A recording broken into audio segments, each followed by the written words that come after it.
Voyager of Whulge. Like the ancient Greeks, the Siwash of the Northwest invest the unseen world with spiritual intelligence.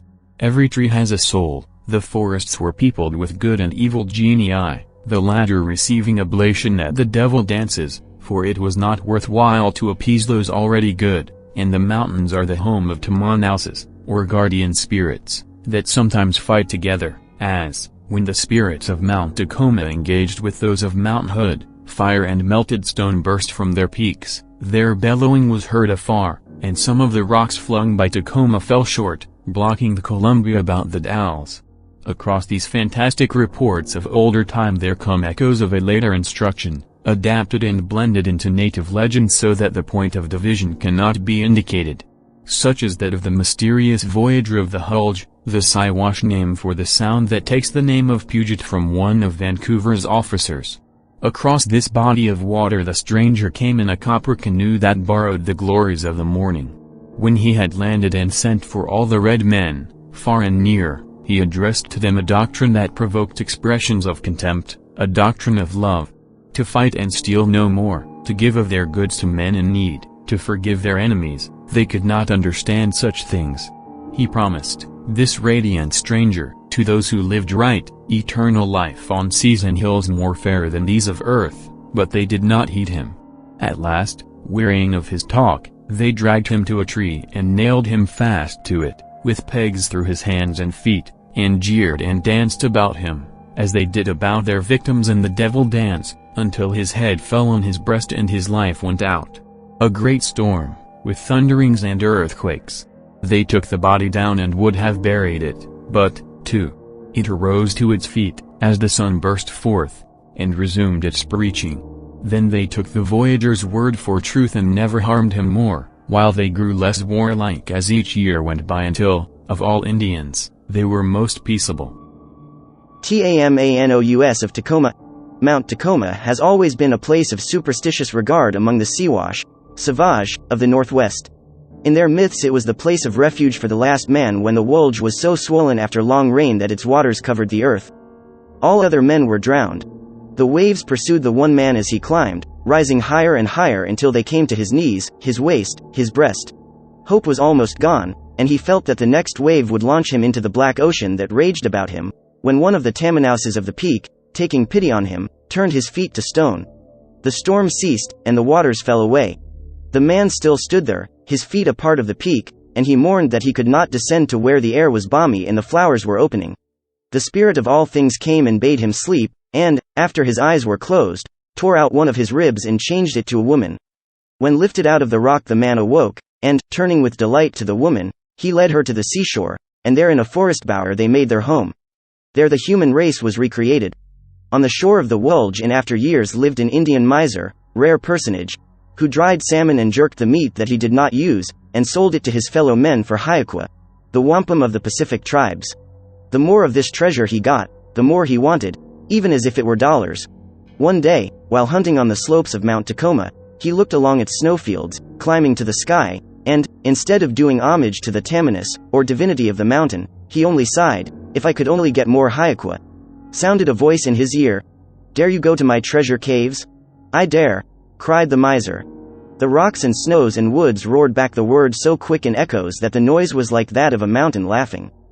The wind came up again to whisper the secret in the man's ear, and with an elk horn for pick and spade he began the ascent of the peak. Next morning he had reached the crater's rim, and, hurrying down the declivity, he passed a rock shaped like a salmon, next, one in the form of a camas root, and presently a third in likeness of an elk's head. "'Tis a Tamanous has spoken," he exclaimed, as he looked at them. At the foot of the elk's head he began to dig. Under the snow he came to crusts of rock that gave a hollow sound, and presently he lifted a scale of stone that covered a cavity brimful of shells more beautiful, more precious, more abundant than his wildest hopes had pictured. He plunged his arms among them to the shoulder. He laughed and fondled them, winding the strings of them about his arms and waist and neck and filling his hands. Then, heavily burdened, he started homeward. In his eagerness to take away his treasure he made no offerings of hiaqua strings to the stone Tamanouses in the crater, and hardly had he begun the descent of the mountain's western face before he began to be buffeted with winds. The angry god wrapped himself in a whirling tower of cloud and fell upon him, drawing darkness after. Hands seemed to clutch at him out of the storm. They tore at his treasure, and, in despair, he cast away a quart of it in sacrifice. The storm paused for a moment, and when it returned upon him with scream and flash and roar, he parted with another. So, going down in the lulls, he reached timber just as the last handful of his wealth was wrenched from his grasp and flung upon the winds. Sick in heart and body, he fell upon a moss heap, senseless. He awoke and arose stiffly, after a time, and resumed his journey. In his sleep a change had come to the man. His hair was matted and reached to his knees, his joints creaked, his food supply was gone, but he picked Kama's bulbs and broke his fast, and the world seemed fresh and good to him.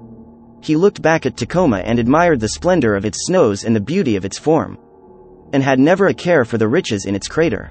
The wood was strange to him as he descended, but at sunset he reached his wigwam, where an aged woman was cooking salmon. Wife and husband recognized each other, though he had been asleep and she a sorrowing for years.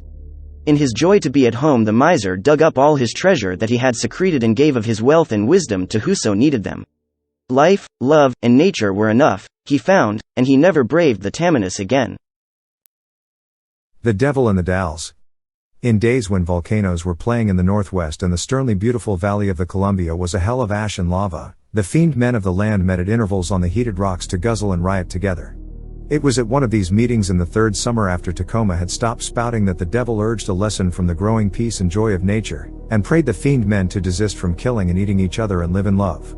With a howl of rage at such a proposal they set upon him, tossing their tails in such a threatening manner that he deemed it best to be off, and as his hoofs clattered over the country his brain was busy in devising an escape. Nearing the mountain bulwarks of an inland sea, whose breakers' rhythmic roar he heard above the yells of his pursuers, a hope came into his head, and new vigor into his tail, though you might have thought the latter accession was not needed, for his tail was of prodigious length and strength. He whirled this limb aloft and beat it on the earth. A chasm opened at the stroke, and the devil skipped across to the safe side of it. Safe? No, for the fiend men in advance took the leap and came beside him. The tormented one could thrash any two of them at once, but he was not equal to 1,000. He brandished his weapon once more and it fell with a crash.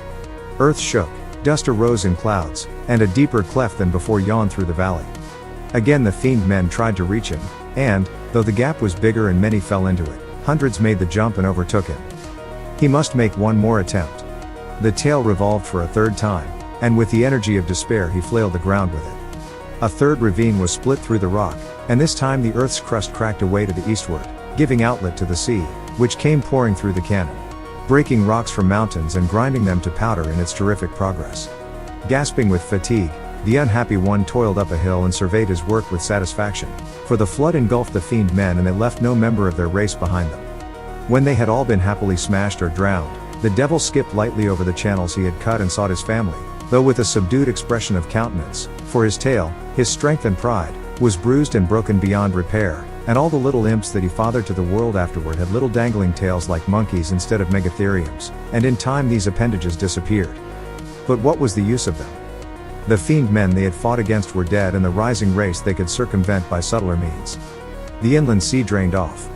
Its bed is now the prairie, and the 3 strokes of the devil's tail are indelibly recorded in the bed of the Columbia at the Dalles. And the devil never tried to be good again. Cascades of the Columbia. When the Siwash, as the Northwestern Indians called themselves, were few, Mount Hood was kept by the spirit of storms, who when he shook his robe caused rain or snow to fall over the land, while the fire spirit flashed his lightnings from Mount Adams. Across the vale between them stretched a mighty bridge of stone, joining peak to peak, and on this the Siwash laid his offering of salmon and dressed skins. Here, too, the tribal festivals were kept. The priestess of the Arch Mentwani, who fed the fire on the tribal altar, unimpassioned by a mortal throb, had won the love of the wild Tamanouses of the mountains, but she was careless alike of coaxing and threats, and her heart was as marble to them. Jealous of each other, these two spirits fell to fighting, and, appalled by the whirl of fire and cloud, of splintering trees and crumbling rocks, the Indians fled in terror toward the lowlands, but she, unhurt and undaunted, kept in her place, and still offered praise to the one God. Yet she was not alone, for watchful in the shadow of a rock stood a warrior who had loved her so long, without the hope of lovers, that he, too, had outgrown fear. Though she had given him but passing words and never a smile, his own heart was the warmer and the heavier with its freight, and it was his way to be ever watching her in some place where she might not be troubled by the sight of him. The war waxed fiercer, and at last the spirits met at the center of the arch, and in roar and quake and deluge the great bridge swayed and cracked. The young man sprang forward. He seized Mentwani in his arms. There was time for one embrace that cheated death of sorrow. Then, with a thunder like a bursting world, the miles of masonry crashed down and buried the two forever. The Columbia leaps the ruins of the bridge in the rapids that they call the Cascades, and the waters still brawl on. While the sulky Tamanouses watch the whitened floods from their mountaintops, knowing that never again will they see so fair a creature as Mentwani. The death of Umatilla. Umatilla, chief of the Indians at the Cascades of the Columbia, was one of the few red men of his time who favored peace with the white settlers and lent no countenance to the fierce revels of the potlatch. In these feasts of gifts the savages, believing themselves to be possessed by the spirit, lashed themselves into a frenzy that on several occasions was only quieted by the shedding of blood. Black Eagle's Feather, or Benjamin, as he was called by the settlers, was the only one of the children of the old chief who survived a summer of plague, and on this boy Umatilla had put all his hopes and affections.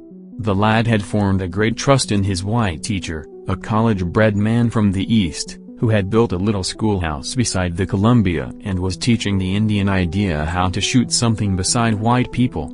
This boy and his teacher had hunted together, they had journeyed in the same canoe, had tramped over the same trail to the great falls of the Missouri, and at the giant spring had seen the pagans cast in their gifts, in the belief that the Manitou of the place would deliver them in the hereafter to the sun god, whom they worshipped.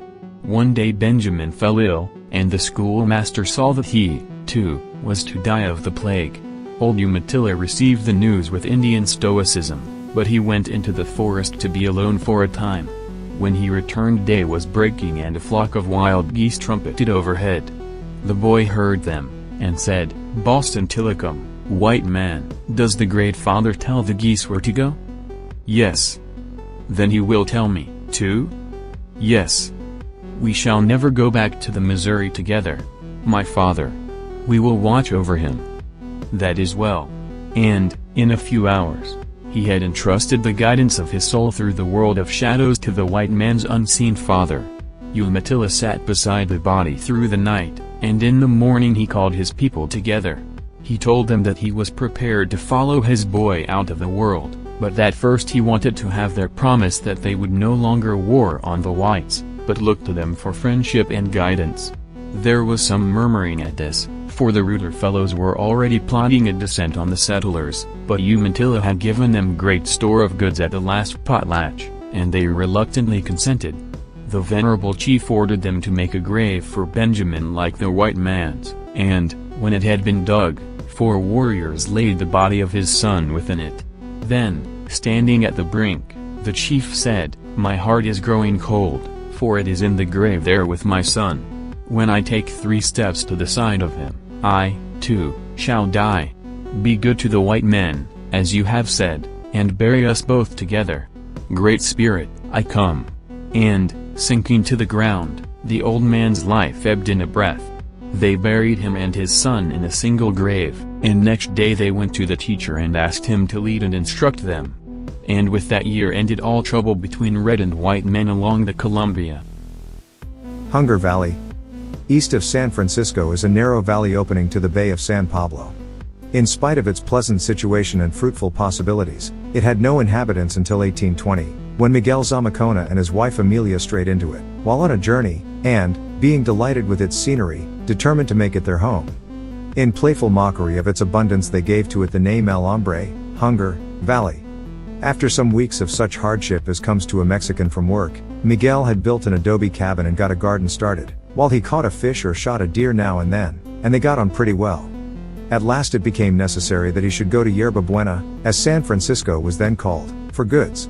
His burros were fat and strong, and there should be no danger. Amelia cried at being left behind, but the garden had to be tended, and he was to be back in exactly 3 weeks. She waited for 22 days, then, her anxiety becoming unendurable, she packed an outfit on a burro and started on the trail. From time to time she called his name, and Miguel echoed sweetly from hills and groves, but there was no other answer, save when an owl would hoot. Rolled in a blanket she slept on lupin boughs, but was off at peep of day again, calling, high and clear among the solitudes. During the second day her burro gave a rasping bray, and a hee-haw answered from the bush. It was Miguel's burro. He had come at last. Leaping to her feet, in her impatience, she ran to meet him, and found him lying on the earth, staring silently at the sky. All that day she sat beside him, caressing his hand, talking, crying, bathing his face with water from the marsh, the poison marsh, and it was not until sunset that she could bring herself to admit that he was dead, had been dead for at least 2 days. She put the blanket over him, weighted it with stones, and heaped reeds upon it. Then she started for home. A wandering trader heard her story, but years elapsed before any other settler entered Hunger Valley. They found her skeleton then in the weedy garden. The adobe stands tenantless in the new village of Martinez, and the people have so often heard that the ghosts of the Zamaconas haunt the place that they have begun to disbelieve it.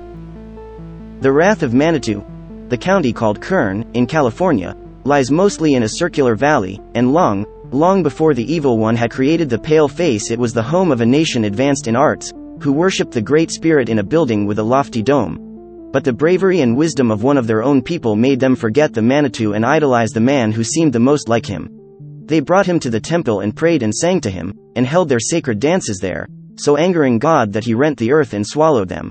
Nothing was seen of this people for years after, but their stone tools were left on neighboring hillsides. Manitou even poured water into the valley, and great creatures sported in the inland sea. But, ere long, he repented his anger, and, in a fit of impatience at what he had done, he threw up quantities of earth that smoked with heat, and thus created the Sierra Nevada, while he broke away the hills at the foot of the lake, and the waters drained into the sea at the Golden Gate. This again made dry land of the valley, and, opening the earth once more, he released the captive tribe. The imprisoned people had not forgotten their arts nor their boldness. They made the place blossom again. They conquered other tribes, and Manitou declared them his chosen ones, from whom alone he would accept sacrifice. But their chief became so ambitious that he wanted to supplant the Manitou in the worship of the people, and finally, in a lunacy of self-conceit, he challenged the god to single combat. Under pretense of accepting the challenge, the Great Spirit set the offenders to wander through the desert until they reached a valley in the Sierras, opposite Tehachapi, where he caused them to be exterminated by a horde of savages from the Mojave Desert. Then, in a fit of disgust at refractory humanity, he evoked a whirlwind and stripped away every living thing from the country of the savages, declaring that it should be empty of human beings from that time forward. And it was so. The Spook of Misery Hill. Tom Bowers, who mined on Misery Hill, near Pike City, California, never had a partner, and he never took kindly to the rough crowd about the place. One day he was missing. They traced his steps through the snow from his cabin to the brink of a great slope where he had been prospecting, but that they vanished, for a landslide had blotted them out. His body was exhumed far below and decently buried, yet it was said that it was so often seen walking about the mouth of his old shaft that other men avoided the spot. Thriftless Jim Brandon, in a spasm of industry, began work on the abandoned mine, and for a while he made it pay, for he got money and squared accounts with his creditors. But after a time it appeared that somebody else was working on the claim, for every morning he found that the sluice had been tampered with and the water turned on. He searched for the trespasser in vain, and told the boys that if they called that joking it had grown tiresome. One night he loaded his rifle, and, from a convenient nook, he watched for the intruder. The tamaracks crooned in the wind, the yugo mumbled in the cannon, the Sierras lay in a line of white against the stars. As he crept along to a point of better vantage he came to a tree with something tacked on it, something that shone in the dark like a match. In its own light he read, "Notice. I, Thomas Bowers, claim this ground for placer mining." Raising his hand to tear off the paper, he was amazed to feel a thrill pass through it, and his arm fell palsied at his side. But the notice was gone. Now came the sound of water flowing, and, as he angrily caught his gun and turned toward the sluice, the letters shone again in phosphorescence on the tree. There was the sound of a pick in the gravel now, and, crawling stealthily towards the sluice, he saw, worked there, Tom Bowers, dead lank, his head and face covered with white hair, his eyes glowing from black sockets. Half unconsciously Jim brought his rifle to his shoulder and fired. A yell followed the report, then the dead man came running at him like the wind, with pick and shovel in either hand. Away went Brandon, and the specter followed, uphill, in and out of woods, over ditches, through scrub, on toward Pike City. The miners were celebrating a new find with liberal potations and a dance in the saloon when, high above the crash of boots, the shouted jokes, the laughter, and the clink of glasses, came a sound of falling, a scream, then silence. They hurried into the road. There lay Brandon's rifle, and a pick and shovel with tea. B. Cut in the handles. Jim returned no more, and the sluice is running every night on Misery Hill. The Queen of Death Valley, in the southern part of California, near the Arizona line, is the famous Death Valley, a tract of arid, alkaline plain hemmed in by steep mountains and lying below the level of the sea. For years it was believed that no human being could cross that desert and live, for horses sink to their knees in drifts of soda dust. There is no water, though the traveler requires much drink, and the heat is terrific. Animals that die in the neighborhood mummify, but do not decay, and it is surmised that the remains of many a thoughtless or ignorant prospector lie bleached in the plain. On the east side of Dead Mountain are points of whitened rock that at a distance look like sheeted figures, and these, the Indians say, are the ghosts of their brethren. In the heart of this desert is said to be the ruin of a pueblo, or village, though the shape and size of it suggests that it was made for a few persons rather than for a tribe or family.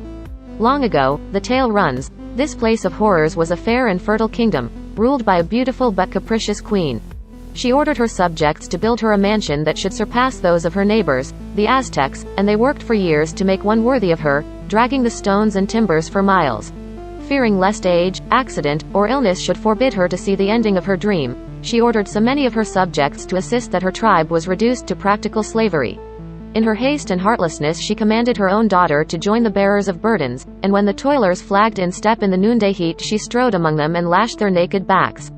As royalty was sacred, they did not complain, but when she struck her daughter the girl turned, threw down her load of stone, and solemnly cursed her mother and her kingdom. Then, overcome by heat and weariness, she sank to the earth and died. Vain the regrets and lamentations of the queen. The sun came out with blinding heat and light, vegetation withered, animals disappeared, streams and wells dried up, and at last the wretched woman gave up her life on a bed of fever, with no hand to soothe her dying moments, for her people, too, were dead. The palace, half completed, stands in the midst of this desolation, and sometimes it seems to lift into view of those at a distance in the shifting mirage that plays along the horizon. Bridal Veil Fall.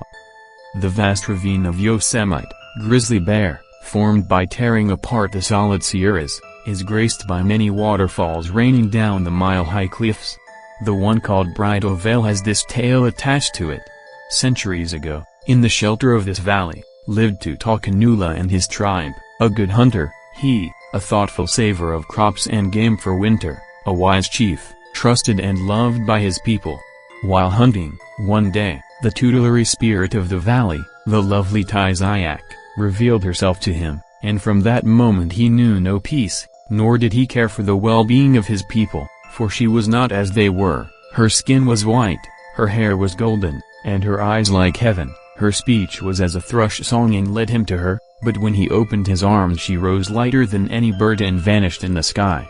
Lacking his direction Yosemite became a desert, and when Tizayak returned she wept to see the cornlands grown with bushes and bears rooting where the huts had been. On a mighty dome of rock she knelt and begged the Great Spirit to restore its virtue to the land.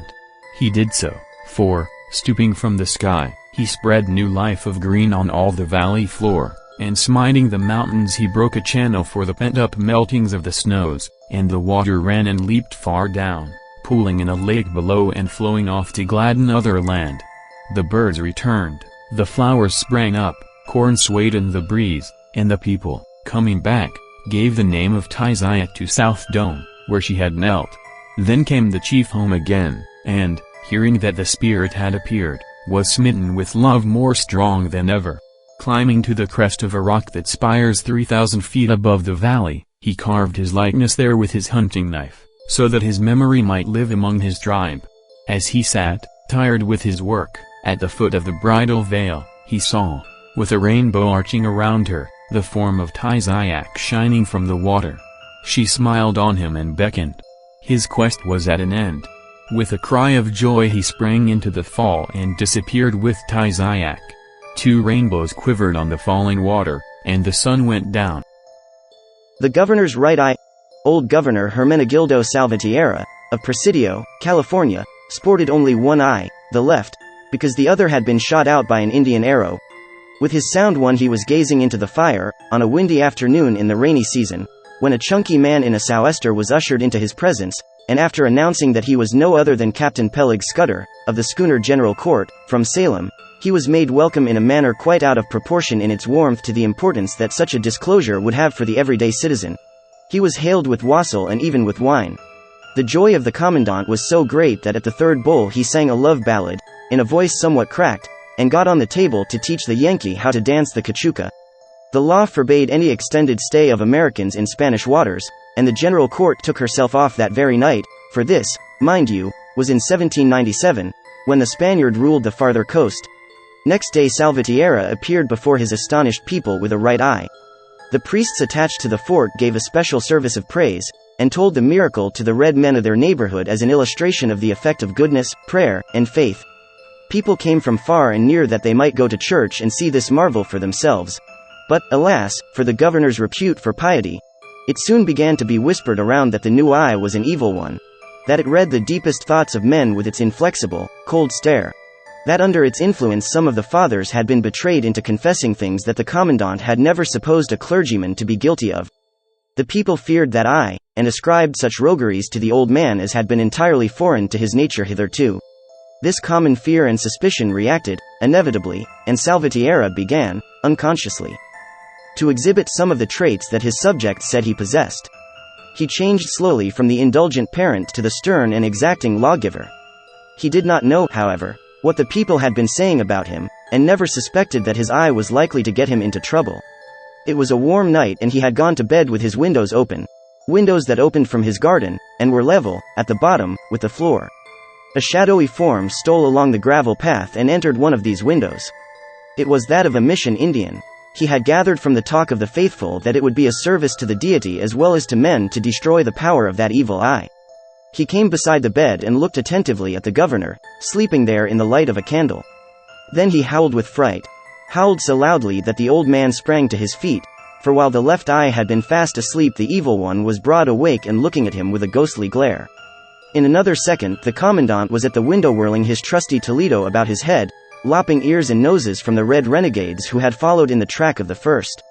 In the scrimmage he received another jab in the right eye with a fist. When day dawned it was discovered, with joy, that the evil eye was darkened, and forever. The people trusted him once more. Finding that he was no longer an object of dread, his voice became kinder, his manner more gentle. A heavy and unusual rain, that had been falling, passed off that very day, so that the destruction from flood, which had been prophesied at the missions, was stayed, and the clergy sang Te Deum in the church. The old commandant never, to his dying day, had the heart to confess that the evil eye was only a glass one. The prisoner in American shaft. An Indian seldom forgets an injury or omits to revenge it, be it a real or a fancied one. A young native of the New Almaden district, in California, fell in love with a girl of the same race, and supposed that he was prospering in his suit, for he was ardent and the girl was, seemingly, not averse to him, but suddenly she became cold, avoided him, and answered his greetings, if they met, in single words. He affected to care not greatly for this change, but he took no rest until he had discovered the cause of it. Her parents had conceived a dislike to him that later events proved to be well-founded, and had ordered or persuaded her to deny his suit.